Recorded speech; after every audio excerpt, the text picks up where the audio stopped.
Hi, this is Bill Hayes, your personal million-dollar real estate expert.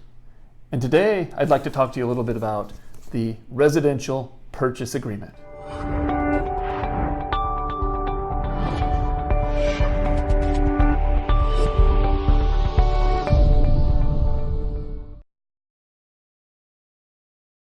So the residential purchase agreement, it's a document that the buyer submits to the seller saying, hey, we'd like to buy your house. And while it can be complemented with a number of different counteroffers, which we'll talk about in a later video, the main point I want to get across today is that this document means something different to the buyer than it means to the seller. And what I mean by that is, for the buyer, this document is conditional. There are certain conditions that need to be met on behalf of the buyer for this to obligate the buyer to purchase the property. And so, for example, paragraph I talks about the appraisal contingency. The buyer has so many days to conduct an appraisal, and the appraisal needs to be satisfactory to the bank and to the buyer, or they can cancel. Or paragraph J as an example, the loan. If they don't get the loan, if they don't get an approval on the loan, guess what? They can cancel.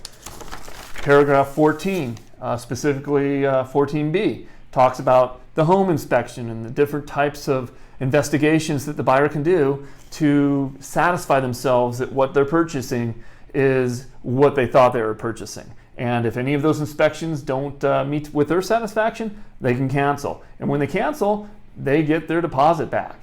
And that's a complete deposit because it was a conditional offer.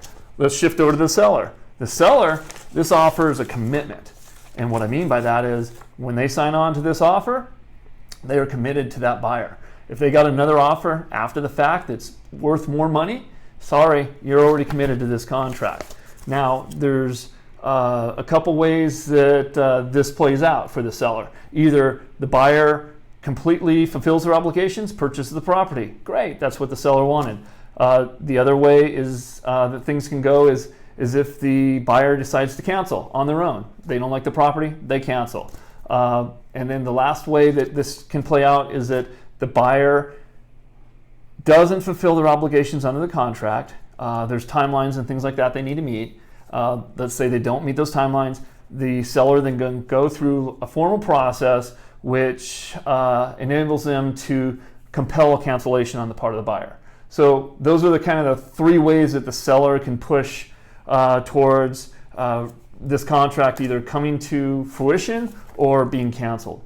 And this is why it's important to have an outstanding real estate professional representing you as a seller to vet the offers and make sure that you don't sign on to an offer with a buyer that isn't going to perform or is going to have some sort of ulterior motive and take you for a ride, because you're connected to the hip with them. We get too many calls from unfortunate sellers who are unhappy because their agent didn't understand basic contract principles, or they just plain messed up. And unfortunately, at that point, it's a little bit too late. There's not much we can do. And so that's why at Hayes Matoso we say, call us first to avoid the real estate runaround.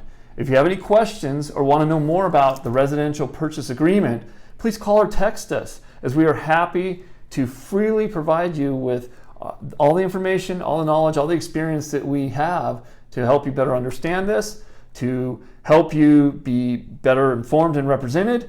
And at the end of the day, that's what produces the best results for you. Thanks for watching. We'll talk to you soon.